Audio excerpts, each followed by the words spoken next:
Good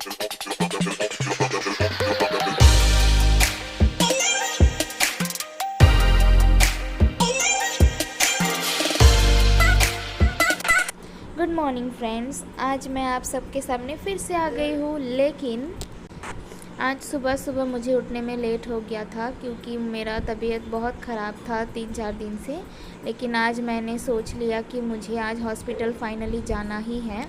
मैं सुबह उठ के मिरर के सामने गई तो मुझे दिखा एक पार्सल जो कि मेरा फ्रेंड ने मुझे गिफ्ट करी थी, और ये वाली नेकलेस अभी तक मैंने पहना ही नहीं है। तो ये बहुत ही सुंदर था और क्यूट भी दिख रहा था, लेकिन यहाँ पे दिखाई नहीं दे रहा था क्योंकि मेरे पास अच्छा कैमरा सेटअप नहीं है जो कि आप लोगों के सामने मैं दिखा सकूँ। मुझे ना सुबह सुबह उठ के इतना आलसी फील होता बाल झाड़ने के लिए कि मुझे दिल ही नहीं करता है। तो मैं बार बार मिरर को देख रही थी। फिर मैं चली गई रेडी होने के लिए और मैं जीन्स पहन के जा रही थी। लेकिन कोई कोई ऐसे बोल भी सकते हैं ना कि आप जीन्स क्यों पहन के जाती, जा तो रही हो हॉस्पिटल में, लेकिन मैं जीन्स में ही कंफर्टेबल फील करती हूँ।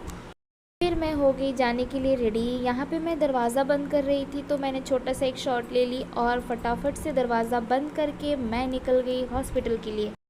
और हम लोग का गाड़ी रहते हुए भी मैं आज चल के जा रही थी क्योंकि मेरा हस्बैंड एक काम पे गया था और मैं जा रही थी ऑटो पकड़ने के लिए। फिर मैं चढ़ गई ऑटो में कि मेरा दोस्त के घर में जाने के लिए, क्योंकि उनको मैं साथ में लेके जाऊंगी। लेकिन उन्होंने बोला घर आने का ज़रूरत नहीं है, बस स्टैंड तक आ जाओ, मैं आ जाऊंगी।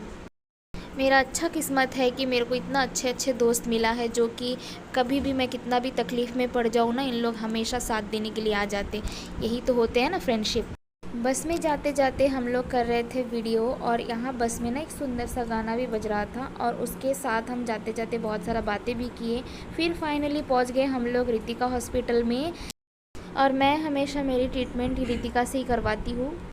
फिर यहाँ ले रहा था मेरा ब्लड, और ये जो लड़का दिख रहा है ना, ये हम ही लोग का साथ पढ़ा वाला इंसान है, किशोर, जो कि हम लोग के साथ टीचर ट्रेनिंग किया था। तो यहाँ जाके मैंने उनसे मिल लिया, और बहुत दिन बाद मिले हम लोग क्योंकि ये भी टीचर ट्रेनिंग के बाद दूसरा एक कोर्स में चले गया था। और मेरा सबसे बड़ा डर है कि जब मैं ब्लड देती हूँ ना तो मुझे ऐसा लगता है सारा खून ले लेंगे।